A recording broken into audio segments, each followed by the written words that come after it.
اللہ کے حکم اور ہماری تسلیم کے درمیان جو فاصلہ ہے اسی کا نام اضطراب اور بے چینی ہے۔ ہم جو دے چکے ہیں یا پھر جو کچھ ہم آگے بھیج رہے ہوتے ہیں وہ کسی نہ کسی صورت میں ہمیں واپس کر دیا جاتا ہے۔ صبر کا دامن تھامے رکھنے سے سفر میں اٹھائی جانے والی تکالیف راستے کا چراغ بن کر زندگی میں اجالا بکھیرتی ہے۔ توکل اور یقین کامل کے ساتھ سفر کو جاری رکھنا ہی اصل کامیابی ہے۔ اس سفر کی منزل سفر کا نتیجہ ہے اور خود سفر بھی منزل کا ہی نام ہے، یعنی یقین کا سفر بھی منزل ہے۔ واصف علی واصف کا قول ہے کہ اگر ملاقات نہیں ہو رہی تو آپ انتظار میں ہی زندگی گزار دو، کیونکہ محبت کا انتظار بھی محبت سے ہی مشروط ہے۔ محبت ختم ہو گئی تو انتظار بھی ختم ہو جائے گا۔ محبت کو زندہ رکھنے کے لیے انتظار کے دور سے گزرنا ضروری ہے۔ انسان اپنے معاملات کے حصول میں، اپنے مسائل سے نجات کی کوشش میں یا پھر اپنی خواہشات کی تکمیل کے معاملے میں اللہ کے حکم کا محتاج ہے۔ انسان بے بس اور لاچار ہے۔ ہم ہرگز کسی بھی معاملے میں بے نیاز نہیں، اور جہاں انسان اپنی طاقت اور زور کے باوجود بے بس اور لاچار ہو جاتا ہے وہاں انسان دعا کا سہارا لیتا ہے۔ وہاں انسان اللہ کی قدرت کے آگے ناچار ہو کر اپنا فیصلہ، اپنا معاملہ اللہ کے سپرد کرتا ہے۔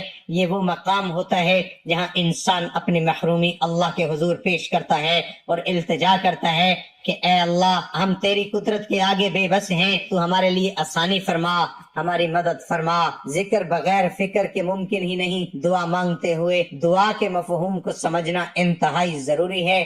دعا قبول نہ ہونے کی صورت میں ذات بے نیاز سے بے نیازی مایوسی کو جنم دیتی ہے۔ ہمیں دعا کی قبولیت پہ ضد نہیں کرنی چاہیے۔ کچھ دعاؤں کا قبول ہو جانا گھاٹے کا سودا بن جاتا ہے، اور راز پا لینے میں نہیں بلکہ عطا ہو جانے میں ہے۔ پا لینے میں ذمہ داری آپ کی اپنی ہو جاتی ہے، جبکہ عطا ہو جائے تو خیر ہی خیر۔ اس لیے ہمیں چاہیے کہ ہم دعا اور صبر سے مدد مانگیں۔ بے شک وہ دعاؤں کو سننے والا ہے، اور انشاءاللہ وہ آپ کی بھی تمام دعاؤں کو قبول کرے گا۔ اور اپنے رب پر پورا بھروسہ کرتے ہوئے مانگنا ہے، کیونکہ اللہ پاک کے خزانے بہت وسیع ہیں۔ آپ کی تمام مشکلات اور پریشانیاں دور ہو جائیں گی۔ وہ تمام مشکلات اور تمام پریشانیاں جو زندگی بھر آپ کا پیچھا نہیں چھوڑ رہی تھی، اللہ پاک کے فضل و کرم سے دور ہو جائیں گی، اور پھر اللہ پاک آپ کو اتنا رزق، اتنی دولت سے مالا مال کر دیں گے جس کا شمار بھی نہیں ہوگا۔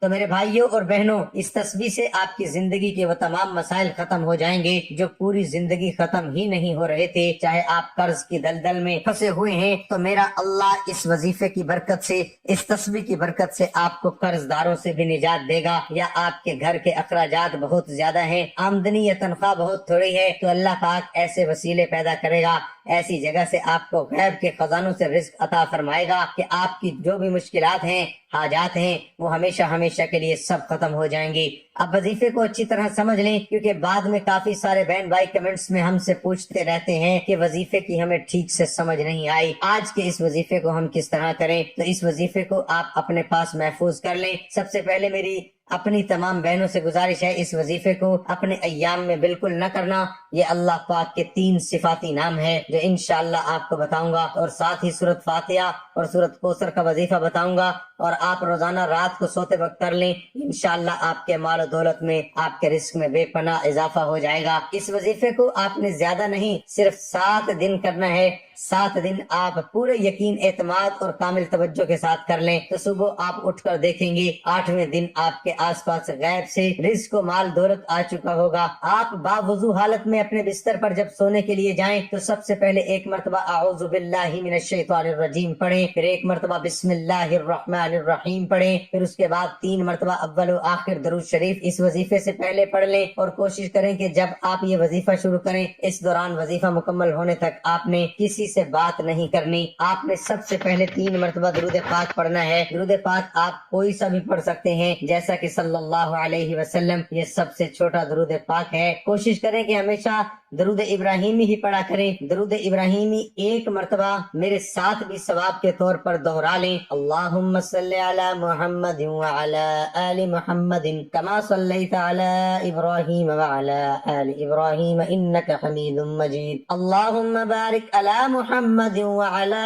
آل محمد کما بارکت علی ابراہیم وعلی آل ابراہیم انک حمید مجید۔ جب 3 مرتبہ درود پاک پڑھ لیں تو ان 3 ناموں کی ایک تسبیح پڑھ لینی ہے. پورے 3 ناموں کو ایک دفعہ پڑھیں گے تو وہ ایک بار ہی شمار ہوگا. میں بھی آپ لوگوں کے سامنے ایک بار دوہرا لیتا ہوں. یا غنیو یا مغنیو یا رزاقو یا غنیو یا مغنیو یا رزاقو. پھر آپ نے بھی اسی طرح سے پڑھنا ہے. اللہ پاک کے یہ نام یا غنیو یا مغنیو یا رزاقو یہ تینوں اکٹھے ہونے سے ایک شمار ہوتا ہے. پھر اس طرح دوبارہ سن لیں, یہ پورے 3 نام ایک دفعہ پڑھیں گے تو وہ ایک بار ہی شمار ہوگا. ایک تسبیح پر آپ نے 121 مرتبہ پڑھ لینی ہے. اس کے بعد 11 مرتبہ سورۃ فاتحہ پڑھ لینی ہے. الحمدللہ رب العالمین الرحمن الرحیم مالک یوم الدین إياك نعبد وإياك نستعين اهدنا الصراط المستقيم صراط الذين أنعمت عليهم غیر المغضوب علیہم ولا الضالین آمین. اس کے بعد 33 مرتبہ سورۃ کوثر پڑھنی ہے. انا اعطیناک الکوثر فصل لربک وانحر ان شانئک هو الابتر. اس کے بعد 300 مرتبہ استغفر اللہ استغفر اللہ استغفر اللہ پڑھیں. اس کے بعد آخر میں دوبارہ 3 مرتبہ درود پاک پڑھیں. اس کے بعد پھر اپنے اللہ پاک سے دعا کرنی ہے. صرف 7 دن آپ یہ عمل کر لیں. 8ویں دن آپ کے پاس دولت خود چل کر آئے گی. دولت آپ پر عاشق اور مہربان ہو جائے گی. ذکر کرتے ہوئے, یہ وظیفہ کرتے ہوئے, یعنی اس تسبیح کو پڑھتے ہوئے آپ نے کوشش کرنی ہے کہ آپ سو جائیں. آپ یہ عمل کر لیں, 8ویں دن آپ کے پاس دولت خود چل کر آئے گی. دولت آپ پر عاشق اور مہربان ہو جائے گی. یہ ذکر کرتے ہوئے, یہ وظیفہ کرتے ہوئے, یعنی اس تسبیح کو پڑھتے ہوئے آپ نے کوشش کرنی ہے کہ آپ سو جائیں.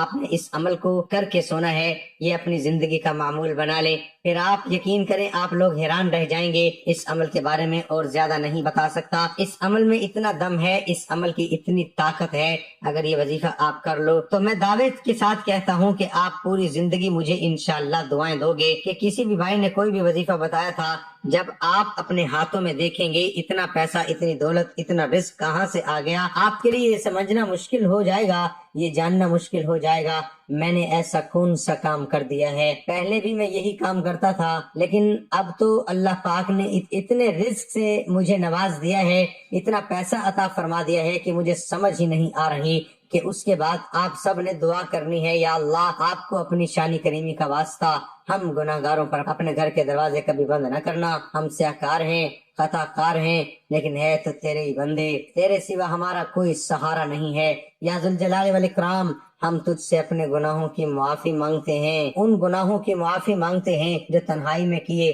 یا محفل میں کیے, یا نادانی میں کیے, یا انجانے میں کیے. یا اللہ اپنی شان کریمی کے صدقے, اپنے کعبہ کی عظمت کے صدقے ہمیں معاف کرے. آمین ثم آمین.